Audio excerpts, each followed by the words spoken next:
Hello बेटे, आज हम लोग बात करने वाले हैं किंगडम मोनेरा में। अभी प्रीवियस लेक्चर में मैंने आपको बैक्टीरिया का स्ट्रक्चर और इसमें जो न्यूट्रिशन हो रहा है उसके बारे में बेटा आपसे डिस्कस किया। आज हम बात करते हैं किंगडम मोनेरा में रिप्रोडक्शन इन बैक्टीरिया। चूंकि आपको पता है कि जितने भी ऑर्गेनिजम्स हैं उनमें रिप्रोडक्शन जरूर होता है, वो रिप्रोड्यूस जरूर होते हैं। तो अब अगर आज हम मोनेरा में ये देखते हैं कि मोनेरा में बहुत सारे ऐसे माइक्रो ऑर्गेनिजम्स हैं, तो उस मोनेरा के अंतर्गत जो माइक्रो ऑर्गेनिजम्स आ रहे हैं जिनमें मेन आपने ट्रू बैक्टीरिया को रखा है, तो उस बैक्टीरिया में भी रिप्रोडक्शन हो रहा है। और बेटा आपको पता है कि जो रिप्रोडक्शन होता है ये टू टाइप से रिप्रोडक्शन होता है। एक एसेक्सुअल रिप्रोडक्शन होता है, दूसरा पैरासेक्सुअल रिप्रोडक्शन होता है। और यही जो सेक्सुअल रिप्रोडक्शन है इसको हम जेनेटिक रिकम्बिनेशन भी बोलते हैं। जेनेटिक रिकम्बिनेशन का मतलब ये होता है कि जो भी हमारे पास जेनेटिक मटेरियल है उसका पुनर्योजन कैसे हो रहा है, वो जेनेटिक मटेरियल कैसे दूसरे बैक्टीरिया में इंसर्ट कर रहा है, इसको हम बोलते हैं जेनेटिक रिकम्बिनेशन। तो किंगडम मोनेरा में जो रिप्रोडक्शन है वो टू मेथड्स में है, asexual reproduction and sexual reproduction या जेनेटिक रिकम्बिनेशन। तो बेटा अगर हम देखें कि बैक्टीरिया में ये जो रिप्रोडक्शन हो रहा है इसमें एसेक्सुअल रिप्रोडक्शन, जिनमें आप देख रहे हो कि एसेक्सुअल रिप्रोडक्शन में दो प्रोसेस हैं, एक है बाइनरी फिशन, दूसरा है एंडोस्पोर फॉर्मेशन। जबकि जो हमारा जेनेटिक रिकम्बिनेशन है या इसको हम एक प्रकार से पैरासेक्सुअल रिप्रोडक्शन कह रहे हैं, तो ये जो जेनेटिक रिकम्बिनेशन या पैरासेक्सुअल रिप्रोडक्शन है ये हमारे तीन स्टेप्स में चल रहा है। एक ट्रांसफॉर्मेशन के रूप में चल रहा है, एक ट्रांसडक्शन के रूप में चल रहा है, दूसरा कॉन्जुगेशन के रूप में चल रहा है।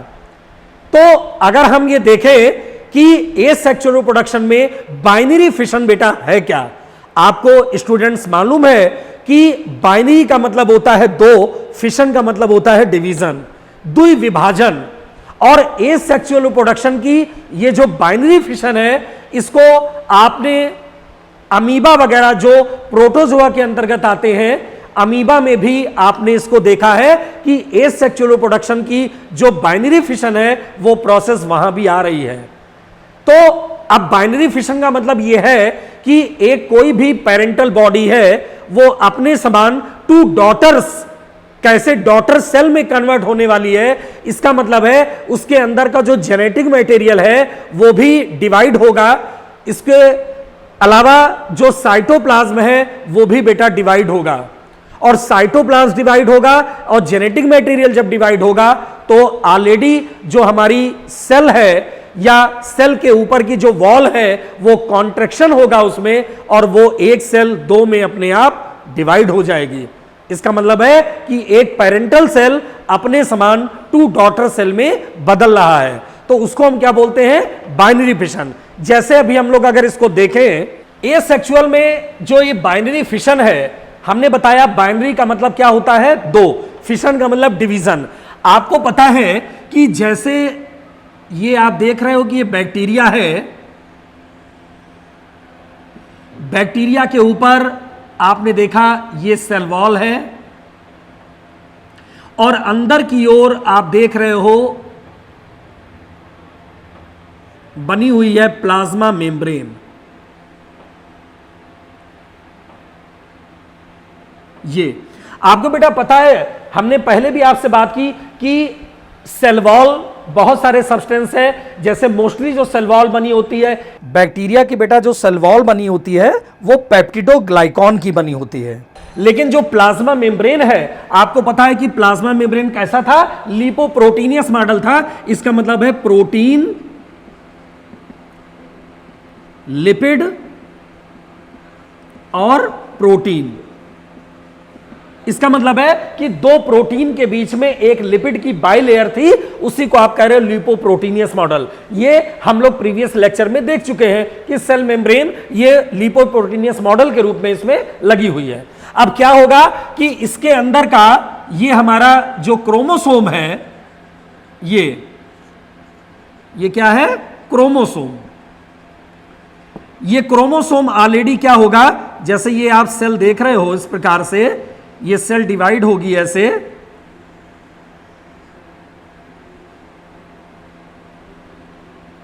ये इस प्रकार से सेल डिवाइड हो रही है और अंदर का जो क्रोमैटिन नेटवर्क है, क्रोमोसोम जिसको कह रहे हैं, ये भी बेटा डिवाइड हो रहा है। इस प्रकार आप देख रहे हो, ये भी बीच से डिवाइड हो रहा है।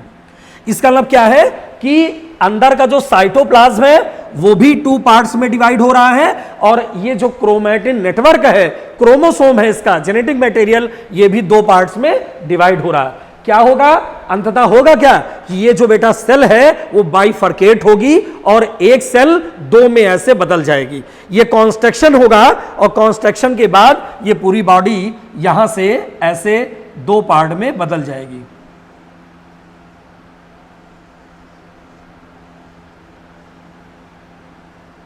ये आप देख रहे हैं, इस प्रकार से ये 2 पार्ट्स में पूरे क्रोमोसोम बदल जा रहा है, डिवाइड हो रहा है पूरा, और आगे चलकर ये जो पूरा बैक्टीरिया है,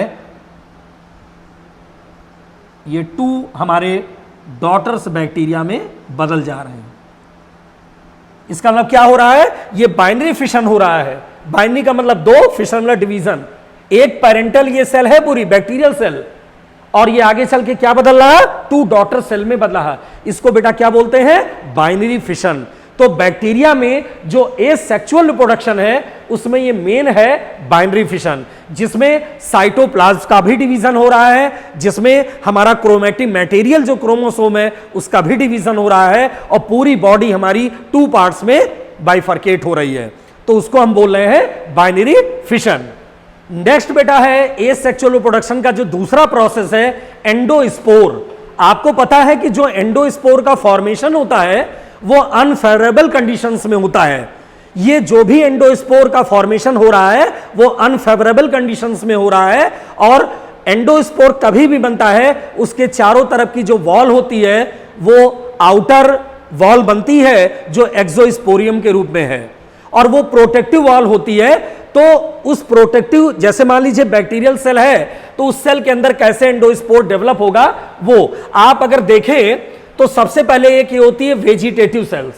आपको पता है सबसे पहले कौन सी सेल्स होगी, वेजिटेटिव सेल्स होगी। और ये वेजिटेटिव सेल्स जो होगी ये कैसी होगी, हाईली रेजिस्टेंट होगी, एंटीबायोटिक के प्रति होगी, केमिकल्स के प्रति होगी, हाईली रेजिस्टेंस होगी ये पूरी वेजिटेटिव सेल्स। और इसके अंदर जो ये एंडोस्पोर बन रहा है, इसका मतलब एंडोस्पोर ही पूरा ऐसा अनफेवरेबल कंडीशन में एंडोस्पोर का फॉर्मेशन हो रहा है, जिसके ऊपर जो वॉल हमारी बन रही है वो कैसी है, हाईली रेजिस्टेंट है, अनफेवरेबल कंडीशंस में ये डेवलप हो रही है। तो ये अगर हम देखें तो सबसे पहले क्या होगा कि इसके अंदर यहां से आप देखें तो ऐसे बैक्टीरिया में सबसे पहले डिवीजन होने लगेगा। तो यहां पर सबसे पहले सेप्टा बनेगा, ये क्या बनेगा, सेप्टम। ये सेप्टम बनेगा बेटा, और ये सेप्टम वेजिटेटिव सेल्स तो पहली स्टेज हो गई, लेकिन ये सेप्टम बनने के बाद क्या है, ये देखिए एसिमेट्रिक सेल डिवीजन हो रहा है। इसका मतलब जब सेप्टा बनेगा तो सेप्टा अंदर से बन रहा है, ये सेल को डिवाइड कर रहा। अब यहां सेल डिवाइड होगी तो जैसे ही ये सेप्टा बना, ये आगे चलकर ये आप देखें इस प्रकार से ये डिवाइड हो गई और यहां पर ये पूरा हमारा एंडोस्पोर बनने लगेगा इस जगह पे। अब एंडोस्पोर बनने लगेगा तो आप अगर देखें तो स्टेजेस में ये फॉर ई स्पोर का फॉर्मेशन हो रहा है। इसका मतलब ये जो सेप्टम से हमारा डिवीजन हो रहा है, और डिवीजन कैसा है, एसिमेट्रिक है। एसिमेट्रिक डिवीजन के बाद तुरंत आप देखेंगे कि ये हमारा फॉर ई स्पोर डेवलप हुआ, और यहां से ये जो ई स्पोर डेवलप हुआ यही स्पोर जब डेवलप होगा तो आगे चल के क्या बना देगा, एक एंडोस्पोर बनाएगा। और वो एंडोस्पोर जब बनेगा ऐसे, तो ये क्या होगा, इसके ऊपर वॉल होगी। ये वॉल बेटा कैसी होगी, एक्सोस्पोरियम की वॉल होगी।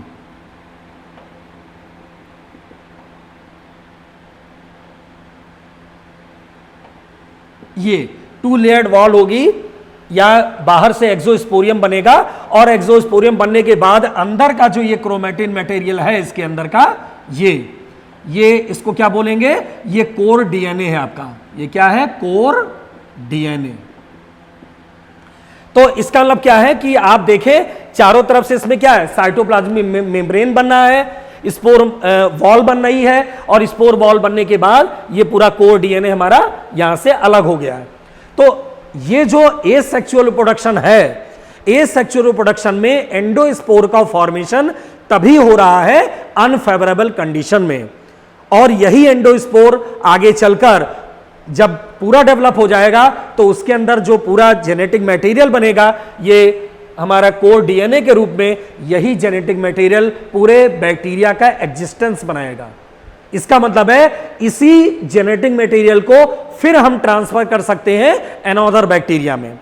तो एसेक्सुअल रिप्रोडक्शन की ये जो प्रोसेस थी, जिसमें आप देख रहे हैं कि वेजिटेटिव सेल कैसे डिवाइड होता चला गया है, और डिवाइड होने के बाद कई स्टेजेस इसमें बन रही हैं। स्टेजेस बनने के बाद कैसे एंडोस्पोर का फॉर्मेशन हुआ है, और किस प्रकार से एक्सोस्पोरियम की वॉल बनी, और बनने के बाद पूरा एंडोस्पोर ये डेवलप हो गया। तो ये क्या है, एसेक्सुअल रिप्रोडक्शन की बेटा ये प्रोसेस है इसमें। अब बेटा बात करते हैं जेनेटिक रिकॉम्बिनेशन की, जिसको हम पैरासेक्सुअल रिप्रोडक्शन के नाम से भी जान रहे हैं। और बैक्टीरिया में ये हमारा जो जेनेटिक रिकॉम्बिनेशन है, इसका मतलब बैक्टीरिया के जो बैक्टीरियल सेल है उसके अंदर जो हमारा जेनेटिक मटेरियल है, क्रोमोसोम है, डीएनए है, वो कैसे हमारा पुनर्योजन होगा, उसका कैसे वो दूसरे बैक्टीरियम में ट्रांसफर करेगा। और इसके लिए हमारे पास 3 मेथड्स है, एक है ट्रांसफॉर्मेशन, एक है ट्रांसडक्शन, और एक है बेटा कॉन्जुगेशन। इसका मतलब है कि ट्रांसफॉर्मेशन का मतलब क्या होता है कि एक किसी बैक्टीरिया के अंदर का डीएनए है, उसको हम दूसरे में इंसर्ट करते हैं। डीएनए आप ए bacterium inserted into another bacterium. इसका मतलब अगर हम बात करें तो मान लो जैसे ये एक बैक्टीरिया है, इसके अंदर का ये डीएनए है। अब इस डीएनए को रिस्ट्रक्शन एंडोन्यूक्लियस के द्वारा हम कट करते हैं बेटा। रिस्ट्रक्शन एंडोन्यूक्लियस,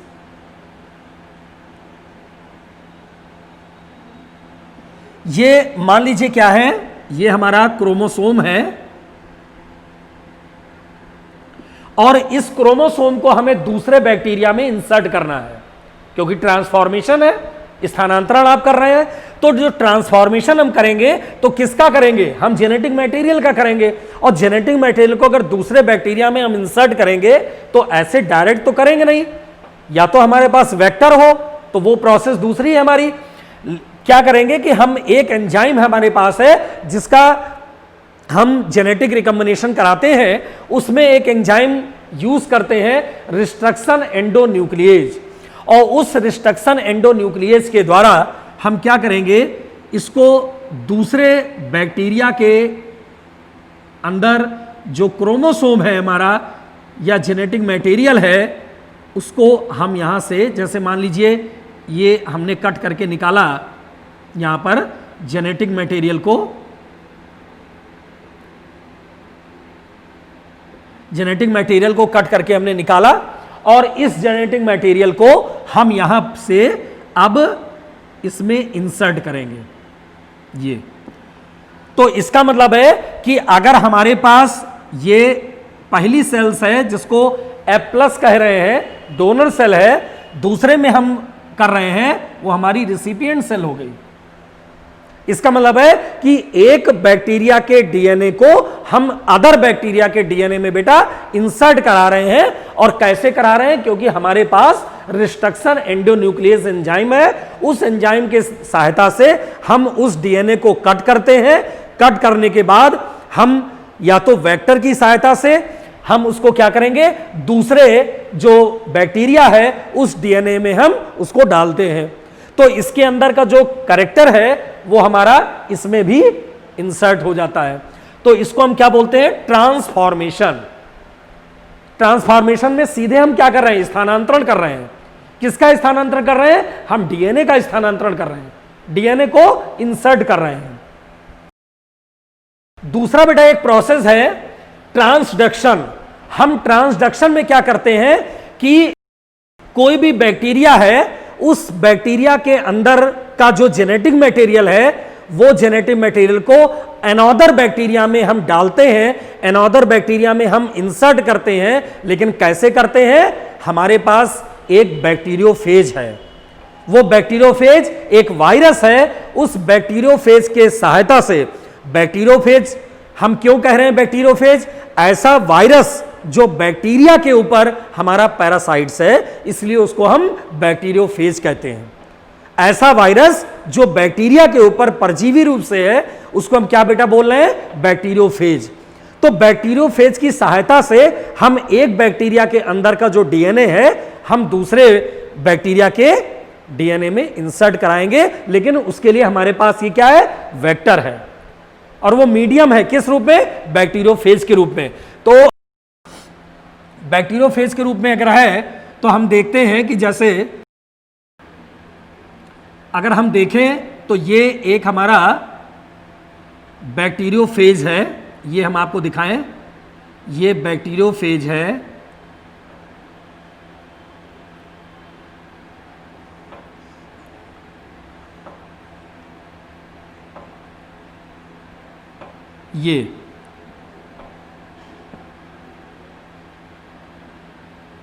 ये बैक्टीरियोफेज है और अंदर का ये इसका जेनेटिक मटेरियल है डीएनए।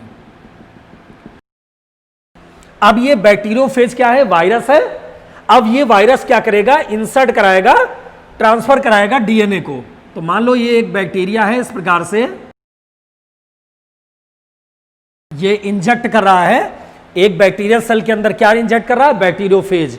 और बैक्टीरियोफेज क्या है? अब इस डीएनए को, इस डीएनए के पीसेस को कट करके उसको कहां ले जाएगा? दूसरे अदर बैक्टीरिया में। तो ये बैक्टीरियोफेज क्या करेगा? दूसरे हमारे जो बैक्टीरिया है उस बैक्टीरिया के अंदर जो हमारा डीएनए है वहां पर ये हमारा बैक्टीरियोफेज उसको ले आएगा बेटा। ये इसका मतलब है कि यहां से डीएनए का पार्ट है, उसको डीएनए के पार्ट को हमारा यहां करके इंसर्ट कराएगा। क्यों इंसर्ट? पहले वाले में आपने ट्रांसफॉर्मेशन में भी देखा था। क्या देखा था? उसमें भी डीएनए क्या होता? एक जगह से दूसरे जगह। इसका मतलब एक बैक्टीरिया से दूसरे बैक्टीरिया में डीएनए इंसर्ट हो रहा था, उसको तो आपने ट्रांसफॉर्मेशन कहा। लेकिन इसका क्या है? ये ट्रांसडक्शन है। इसमें बैक्टीरियोफेज क्या करेगा कि उस डीएनए को अनदर बैक्टीरिया में ट्रांसफर कराएगा। तो उसको क्या बोलते हैं? ट्रांसडक्शन। तो बेटा ये याद रखना कि ये क्या है? बैक्टीरियोफेज है। और आप ये समझिए कि ये जैसे ट्रांसफॉर्मेशन है या ट्रांसडक्शन है, इस प्रकार के ये इंपॉर्टेंट है आपके नीट वगैरह के एग्जाम के लिए। कभी कभी ये टर्म्स पूछ लिए जाते हैं कि ट्रांसडक्शन में क्या हो रहा है या ट्रांसफॉर्मेशन में क्या हो रहा है। तो ये ध्यान रखेंगे, ट्रांसफॉर्मेशन में नॉर्मल जो हमारा डीएनए है वो इंसर्ट हो रहा है अदर बैक्टीरिया में, लेकिन ट्रांसडक्शन में एक हमारे पास क्या है? बैक्टीरियोफेज है, वायरस है, जो इस डीएनए को हमारे अदर बैक्टीरिया के अंदर वो ट्रांसफर कराएगा। तो उसको बोलते हैं ट्रांसडक्शन। अब बेटा तीसरा प्रोसेस आता है इसमें। एक तो मैंने बताया ट्रांसफॉर्मेशन, एक ट्रांसडक्शन, और तीसरा आता है कॉन्जुगेशन। कॉन्जुगेशन का मतलब होता है संयुग्मन। आपने देखा है कि मैंने प्रीवियस लेक्चर में आपको बताया था कि बैक्टीरिया में फ्लैजिला की अपेक्षा अगर हम देखें तो बहुत हेरी लाइक स्ट्रक्चर लगे होते हैं। इस प्रकार से अगर हम देखें बैक्टीरिया में तो ये हेरी लाइक स्ट्रक्चर ऐसे ऐसे होते हैं। जिसको हम कहते हैं पिलाई। ये पिलाई क्या है, इसका मोटिलिटी में कोई योगदान नहीं है, लेकिन क्या है, ये पिलाई क्या कर रहा है, हमारे सेक्स जो हमारा कॉन्जुगेशन है, क्योंकि एक पिलाई लॉन्गर भी होते हैं, शॉर्टर भी होते हैं। जो लॉन्गर पिलाई बेटा होता है वो किससे संबंधित है, कॉन्जुगेशन से संबंधित है। कॉन्जुगेशन संबंधित क्यों है, क्योंकि कॉन्जुगेशन का मतलब होता है संयुग्मन।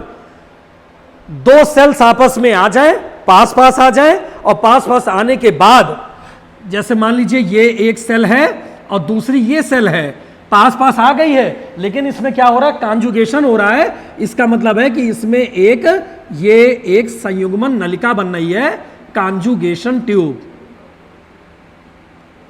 क्या बन रही है, कॉन्जुगेशन ट्यूब। ये कॉन्जुगेशन बेटा ट्यूब बन रही है।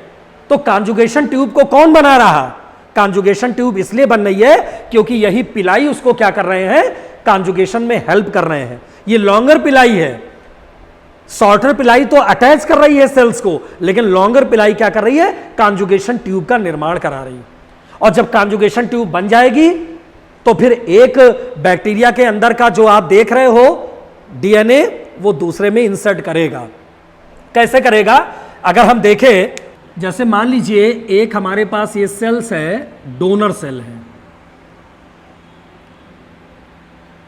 और एक ये सेल है रिसिपिएंट सेल है। ये F+ है डोनर, ये है F- रिसिपिएंट।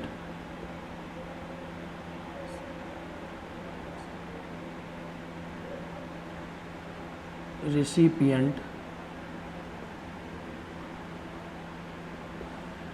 तो अगर आप देखें ये डोनर है, ये रेसिपिएंट है, ये दो सेल है, तो डोनर सेल रेसिपिएंट में क्या होगा कि ये तो इसका,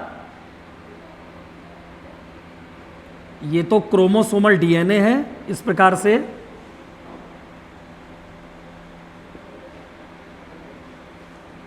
ये है क्रोमोसोमल डीएनए, और ये बेटा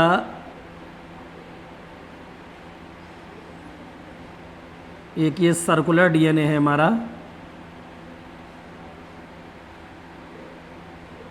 ये। अब क्या होगा कि कॉन्जुगेशन ट्यूब बनेगी, तो यहां पर आप देखेंगे तो बेटा क्या होगा कि यहां पर इसको बोलते हैं एक्सपोर्टर, एक्सपोर्टर। और यहां पर क्या होगा कि रिलैक्सोसोम की ओरिजिन होगी, ओरिजिन ऑफ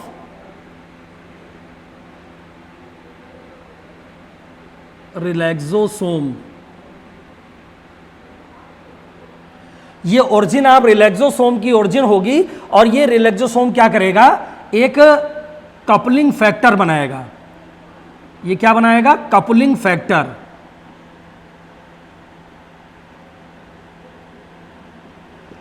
ये बेटा क्या होगा कि जो रिलैक्सोसोम है, रिलैक्सोसोम क्या है, इसके अंदर एक एंजाइम काम करेगा, रिलैक्सेज। एक एंजाइम क्या करेगा, रिलैक्सेज। ये रिलैक्सेज एंजाइम क्या करेगा कि ये जो ओरिजिन ऑफ रिलैक्सोसोम्स है, रिलैक्सोसोम्स के जो पार्टिकल है हमारे, ये क्या करेगा कि इसके अंदर से जो हमारा ये सर्कुलर डीएनए है, इससे टी डीएनए को अलग करेगा। और टी डीएनए को जब अलग करेगा तो इस टी डीएनए को लेकर आएगा कपलिंग फैक्टर के साथ, और एक्सपोर्टर से होकर लेकर आएगा, और लेने के बाद ये इस प्रकार से, ये इस प्रकार से ये हमारे टी डीएनए को अलग कर देगा। ये टी डीएनए को अलग कर देगा। तो जब यहां से आप देख रहे हैं यहां पर सर्कुलर डीएनए है, डबल स्टैंडर्ड है, अब यहां से एक डीएनए यहां हमारा आ गया, तो ये भी क्या हो जाएगा, सिंगल हो जाएगा। सिंगल लेयर्ड हो गई, डबल तो हो गई, डबल होगी नहीं, तो क्या होगा कि ये जो सिंगल डीएनए आप देख रहे हो यहां भी और यहां भी, दोनों में रिप्लिकेशन होगा, और रिप्लिकेशन होने के बाद फिर से ये क्या बन जाएगा, फिर से ये ऐसे डबल लेयर्ड बन जाएगा। ये फिर से ये डबल लेयर्ड ऐसे बन जाएगा। तो इसका मतलब क्या है कि आप देख रहे हो कि दो हमारे पास सेल्स हैं, एक डोनर सेल है, एक रिसिपिएंट सेल है। और डोनर सेल के अंदर जो हमारा ये सर्कुलर डीएनए है, उस सर्कुलर डीएनए में रिलैक्सोसोम्स की क्या होगी, ओरिजिन होगी, और वो रिलैक्सोसोम रिलैक्सेस एंजाइम के द्वारा इस टी डीएनए को हमारे एक्सपोर्टर के द्वारा, चूंकि कपलिंग फैक्टर काम करेगा, उस कपलिंग फैक्टर के साथ ये जो एक्सपोर्टर है वहां से इसके एक टी डीएनए को अलग करके नीचे की ओर लेकर आकर ये हमारे रिसिपिएंट सेल में डाल देगा। और जब डाल देगा तो दोनों हमारे ये कैसे हो जाएंगी, डीएनए ये सिंगल स्टैंडर्ड और डीएनए सिंगल स्टैंडर्ड तो है नहीं, डबल स्टैंडर्ड होता है। तुरंत ये रिप्लिकेशन कर लेगा डीएनए और तुरंत ये क्या हो जाएगा, डबल स्टैंडर्ड हो जाएगा। तो इसका मतलब क्या है, ये कॉन्जुगेशन हो रहा है।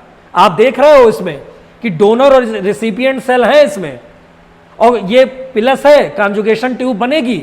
ये कॉन्जुगेशन ट्यूब के द्वारा पूरा हमारा जो अंदर का ये टी डीएनए है वो दूसरे में जाके इंजेक्ट कर जाएगा। इसका मतलब पहली वाली जो डोनर सेल थी, अब बाद वाली भी वो सेल डोनर फिर बन जाएगी बेटा, है ना। चूंकि इसमें क्या हुआ, कॉन्जुगेशन हो गया, कॉन्जुगेशन की प्रोसेस हो गई, संयुग्मन की क्रिया हो गई। और संयुग्मन की क्रिया क्यों हो गई, क्योंकि उसमें कॉन्जुगेशन ट्यूब का निर्माण हो गया। बेटा अब हम बात करते हैं कि इकोनॉमिक इंपॉर्टेंस ऑफ बैक्टीरिया की। अभी आपने रिप्रोडक्शन देखा, एसेक्सुअल, जिसमें दो प्रोसेस थी एसेक्सुअल में, बाइनरी फिशन और एंडोस्पोर। इसके अलावा पैरासेक्सुअल रिप्रोडक्शन या जेनेटिक रिकम्बिनेशन, जिसमें आपने देखा ट्रांसफॉर्मेशन, ट्रांसडक्शन और कॉन्जुगेशन कैसे हो रहा है, कैसे डोनर से रिसिपिएंट सेल में कैसे टी डीएनए ट्रांसफर कर रहा है, वो चीजें आपने देखी। और वो भी जो रिसिपिएंट सेल थी वो डोनर कैसे बन जा रही है। अब इकोनॉमिक इंपॉर्टेंस की अगर हम बात बेटा करें तो आपको पता है कि बैक्टीरिया का जो इकोनॉमिक इंपॉर्टेंस है वो दो रूपों में है।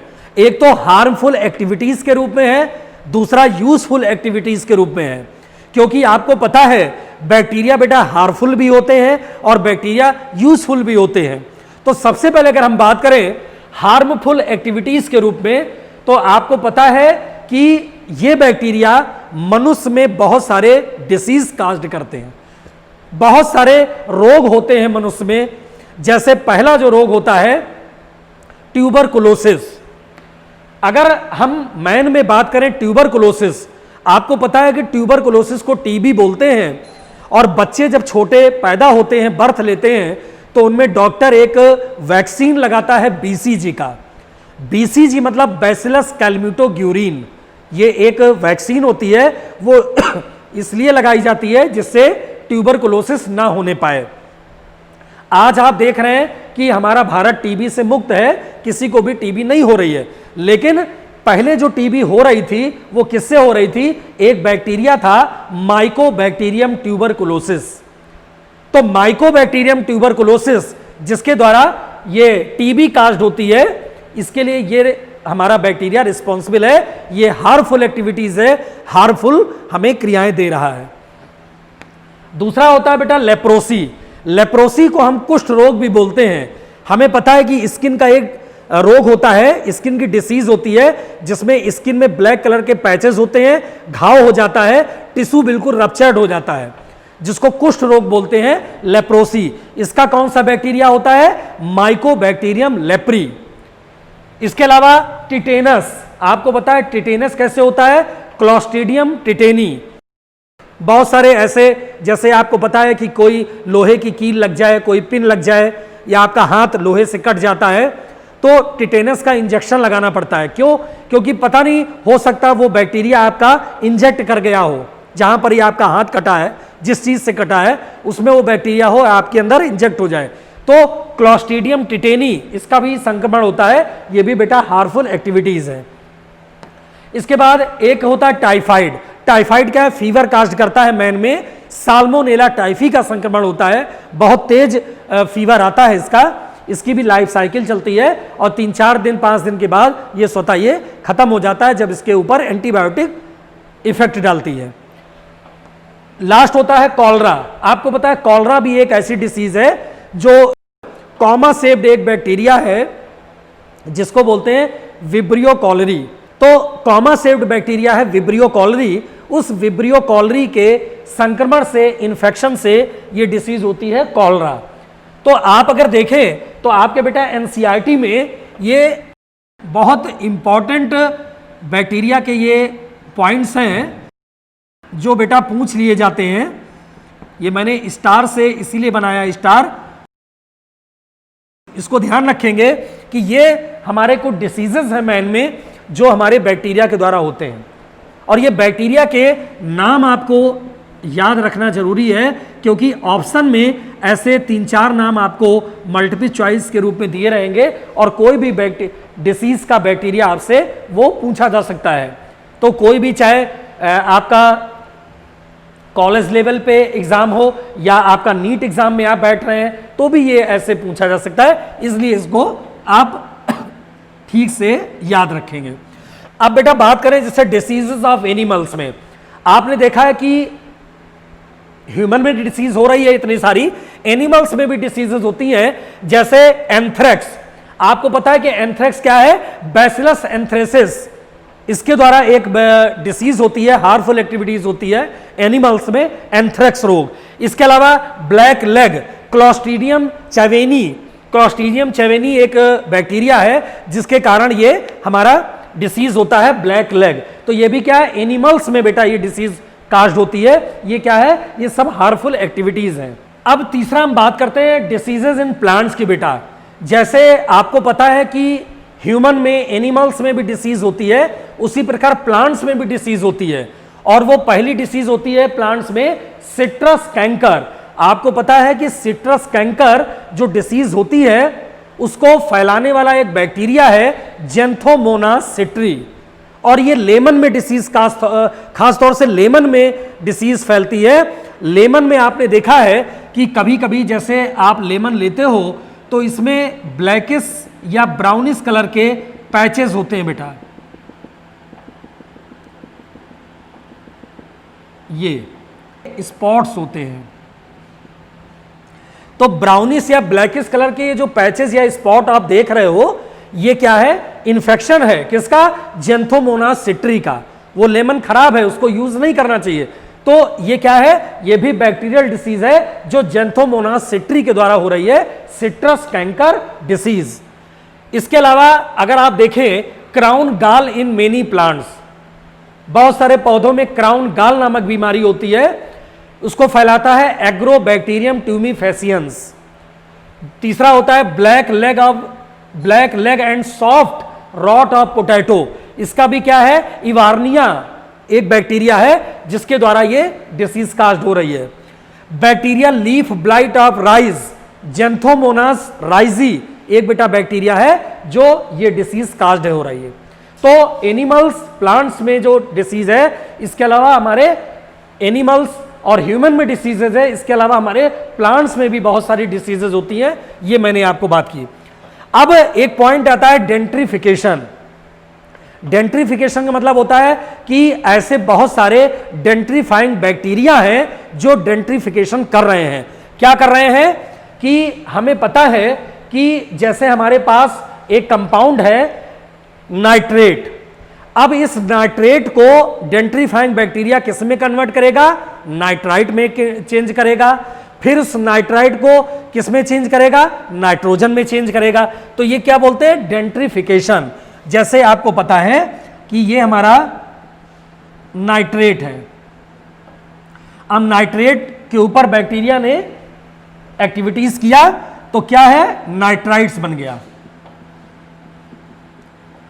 नाइट्रेट्स किस में चेंज हुआ? नाइट्राइट्स में। अब नाइट्राइट से आगे क्या होगा बेटा? नाइट्रोजन बन जाएगा। इसका मतलब क्या है? ये डेंट्रीफिकेशन है, जिसमें नेचर में नाइट्रोजन साइकिल चलती है, उस समय नाइट्रोजन साइकिल में एक स्टेप्स आता है डेंट्रीफिकेशन।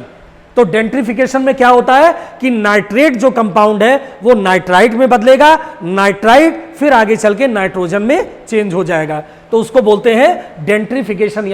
और इसको जो कराता है वो डेंट्रीफाइंग बैक्टीरिया होते हैं। जैसे मैंने बताया कि थायोबैसिलस है, इसके अलावा स्यूडोमोनास है, ये ऐसे बैक्टीरिया हैं जो इस प्रोसेस को कंप्लीट कराते हैं। अब आपको पता है कि बहुत सारे जैसे फूड पॉइजनिंग होती है, तो बोल्यूटिनम एक बैक्टीरिया होता है जो फूड पॉइजनिंग के लिए रिस्पॉन्सिबल होता है। बहुत सारी कभी कभी आपने खाना खाया तो एकदम से फूड पॉइजनिंग हो गई, क्यों हो गई? क्योंकि बोट्यूलिनम एक बैक्टीरिया है जो ऐसा वो कराता है। तो ये भी क्या है? हार्मफुल एक्टिविटीज के अंतर्गत है। अब बेटा बात किया हम लोगों ने हार्मफुल एक्टिविटीज की, चूंकि बैक्टीरिया हार्मफुल एक्टिविटीज के साथ साथ यूजफुल एक्टिविटीज को भी रिप्रेजेंट कर रहा है।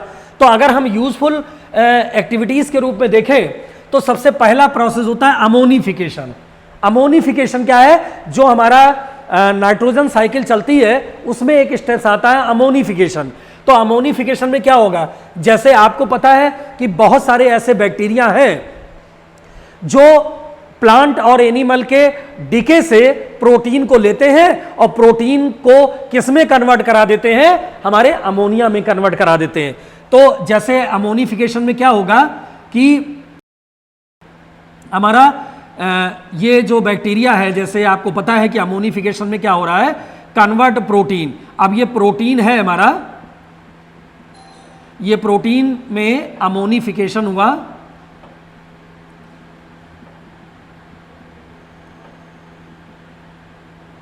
अब ये किस में कन्वर्ट हो गया बेटा? अमोनिफिकेशन में ये प्रोटीन किस में कन्वर्ट हो गई? अमोनिया में।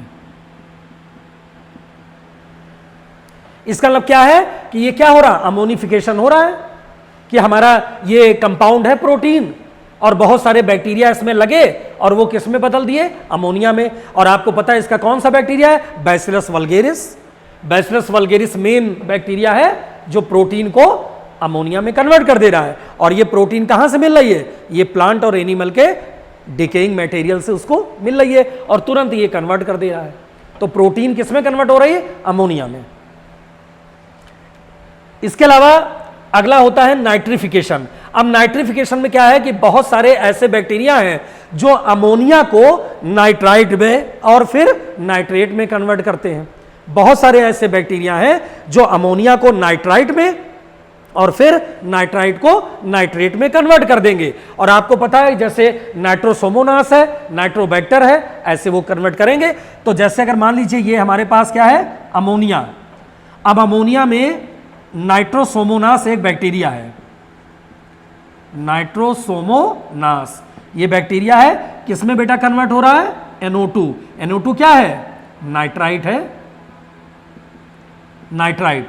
अब ये नाइट्राइट को कौन कन्वर्ट कर रहा है? नाइट्रोबैक्टर।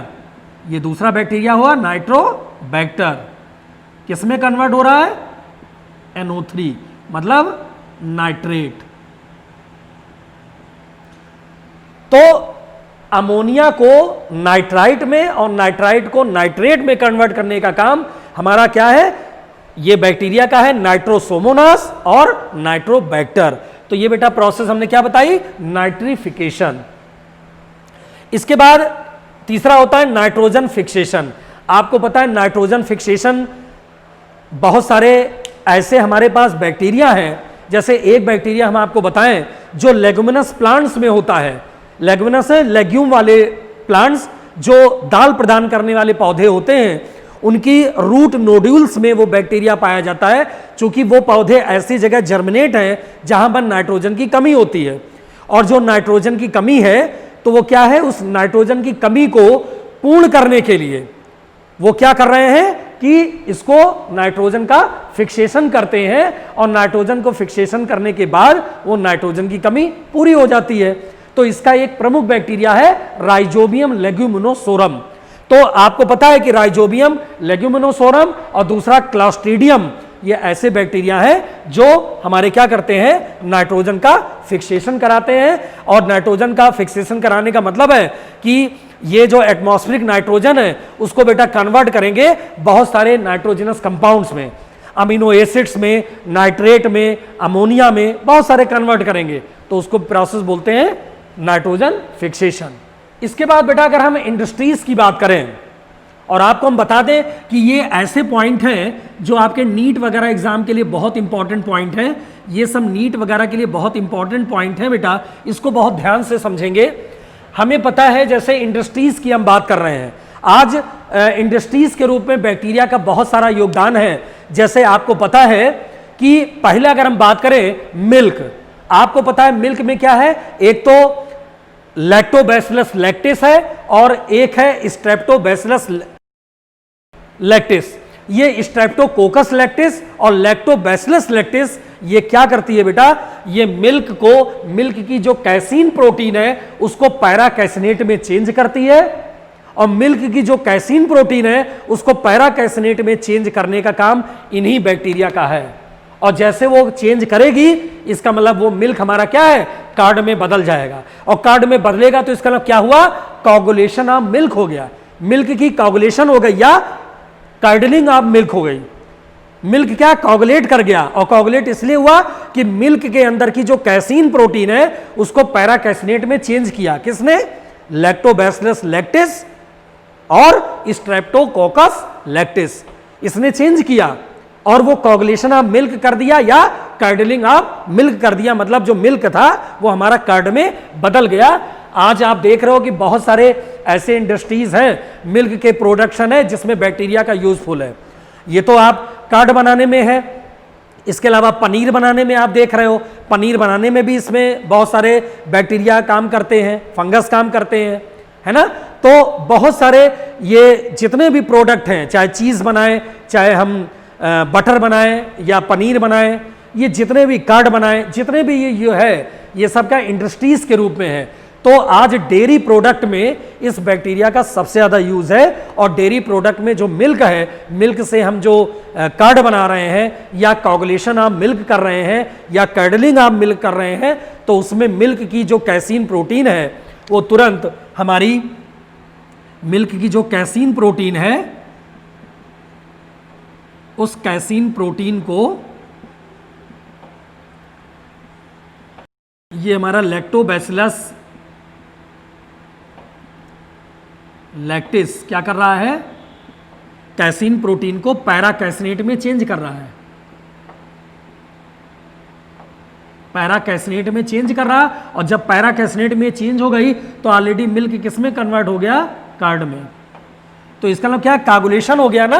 तो ये क्या है, इंडस्ट्रीज के रूप में डेयरी प्रोडक्ट में सबसे पहला ये मेन कंपाउंड है हमारा, मिल्क से कार्ड बनाना। दूसरा अगर आप देखें एल्कोहलिक बेवरेजेस की हम बात करें, इंडस्ट्रीज में एल्कोहलिक पेय पदार्थ की बात करें तो बेटा हमें पता है जैसे ये एथेनॉल है C2H5OH। अगर हम एथेनॉल को देखें तो क्या है, आज ये जो एथेनॉल है इसमें एसिटोबैक्टर एसीटी एक बैक्टीरिया है जो एथिल अल्कोहल या एथेनॉल को एस्टिक एसिड में कन्वर्ट कर रहा है। ये क्या है, एसिटोबैक्टर एसीटी। एसिटोबैक्टर एसीटी किस में बदल रहा है, एस्टिक एसिड में, CH3COOH। इसका मतलब क्या है, ये एसिड बन गया।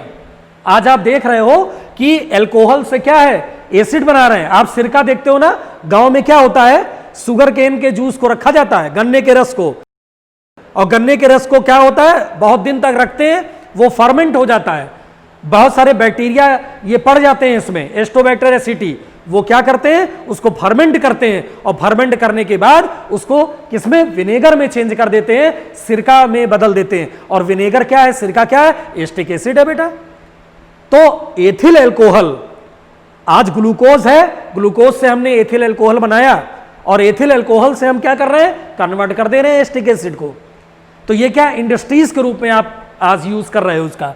तो ये क्या है, एथेनॉल को एस्टोबैक्टर एसीटी क्या करेगा, एस्टिक एसिड में चेंज कर देगा। इसी प्रकार आज आप देख रहे हो एंटीबायोटिक्स के रूप में। एंटीबायोटिक्स में क्या है, बहुत सारे ऐसे माइक्रो ऑर्गेनिजम्स हैं जिनकी ग्रोथ हो रही है। क्यों, उसमें बहुत सारे ऐसे माइक्रो ऑर्गेनिजम्स हैं जिसके द्वारा आज हम एंटीबायोटिक्स को डेवलप कर रहे हैं। और खास तौर से आप देखिए स्ट्रेप्टोमाइसिन एक ये एंटीबायोटिक्स है जो स्ट्रेप्टोमाइसियस ग्रेसियस के द्वारा ये मिल रही है। ये जो एंटीबायोटिक है स्ट्रेप्टोमाइसिन, ये एंटीबायोटिक है, और ये एंटीबायोटिक किस बैक्टीरिया से मिल रही है, स्ट्रेप्टोमाइसिस ग्रेसियस। तो स्ट्रेप्टोमाइसिस ग्रेसियस एक माइक्रो ऑर्गेनिजम्स है जो जिसके द्वारा आज हम एंटीबायोटिक प्रोडक्शन में जो प्रतिजैविक औषधियां बन रही हैं उसके निर्माण में हम देख रहे हैं कि इसके द्वारा बहुत सारी एंटीबायोटिक बन रही है। तो एग्जाम्पल हमने क्या बताया, स्ट्रेप्टोमाइसिस ग्रेसियस से क्या डेवलप हो रहा है, स्ट्रेप्टोमाइसिन।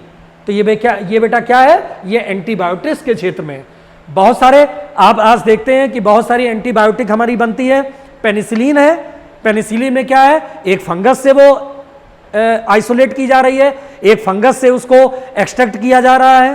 पेनिसिलियम नोटेटम से पेनिसिलिन बनाई जा रही है, वहां पर वो फंगस है। लेकिन क्या है, बहुत सारे बैक्टीरिया भी हैं जो आज इस एंटीबायोटिक इंडस्ट्री, एंटीबायोटिक फॉर्मेशन में या एंटीबायोटिक क्षेत्र में कैसे डेवलप हो रहा है। तो बहुत सारे ऐसे माइक्रो ऑर्गेनिजम्स हैं जो जिनकी ग्रोथ और ग्रोथ होने से वो इनहिबिट कर रहे हैं, वो ग्रोथ से क्या है, अपने को बदल रहे हैं और इनहिबिट करने के बाद वो तुरंत एंटीबायोटिक को चेंज करते हैं। तो इसका एग्जाम्पल मैंने बताया आपको, स्ट्रेप्टोमाइसिस ग्रेसियस से जो एंटीबायोटिक मिल रही है वो स्ट्रेप्टोमाइसिन।